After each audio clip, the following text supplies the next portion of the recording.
Fala aí, galerinha, beleza? Bora resolver aqui mais uma questão do Enem, essa aqui de Eletrodinâmica 2024, que diz o seguinte, olha só. Aquecedores elétricos utilizam resistência de fio, suportando uma corrente máxima dimensionada pelo fabricante.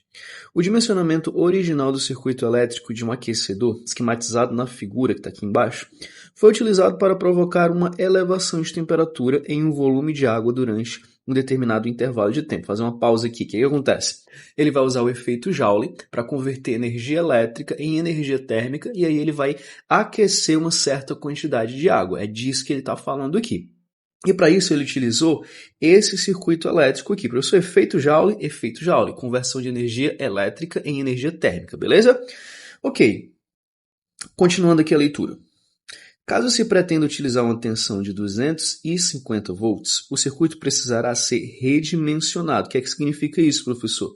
Ele vai alterar aqui alguns dos elementos ou algum elemento do circuito, por exemplo, a resistência. Vamos continuar a leitura. Precisa ser redimensionado para garantir o correto funcionamento do aquecedor.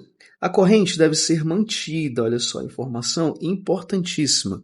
A corrente deve ser mantida considerando-se o aquecimento do mesmo volume de água a mesma temperatura durante o mesmo intervalo de tempo. O que é que ele está dizendo? Ele vai mudar aqui os elementos do circuito, mas ele vai usar a mesma quantidade de água, ele vai querer que mude a mesma quantidade ali da temperatura. Então, para isso, ele tem que manter a corrente elétrica constante, ok? Porque o efeito Joule ele vai estar ligado ali à passagem da corrente elétrica ali pelo circuito que vai gerar o aquecimento.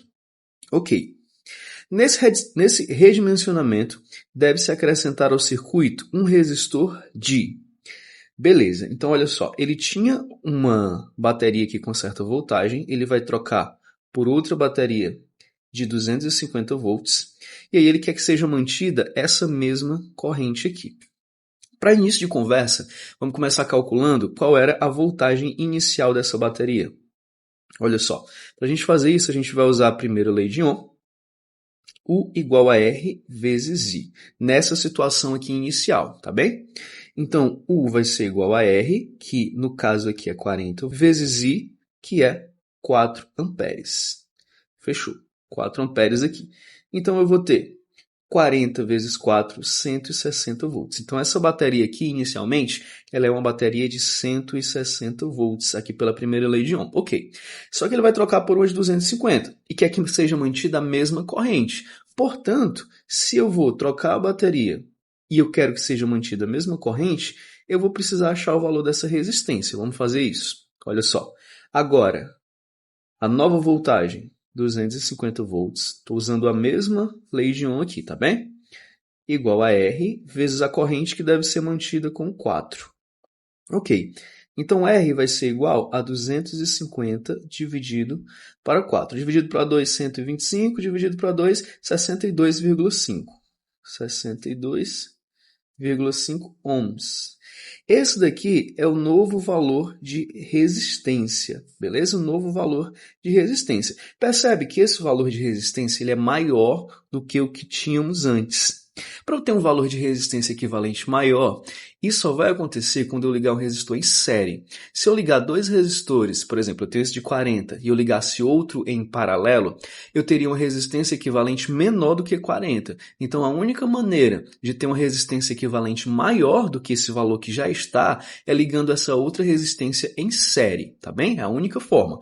Portanto, aqui nas respostas, nas alternativas, a gente eliminaria o item A, o item C e o item E. Beleza?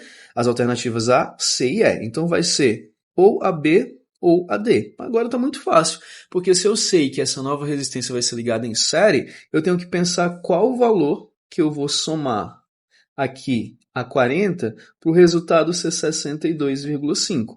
E, obviamente, só subtrair aqui o 40, eu vou ter R igual a 22,5 ohms. Esse é o valor da resistência que deve ser ligada em série aqui com esse resistor que já está. Eu vou ter que colocar aqui um de 22,5 ohms em série com esse de 40, beleza? E daí a gente fica aqui com a nossa alternativa correta como sendo a nossa alternativa B. Nessa questão aqui bem tranquilinha, bem legal de se fazer. Te espero na próxima questão. Valeu!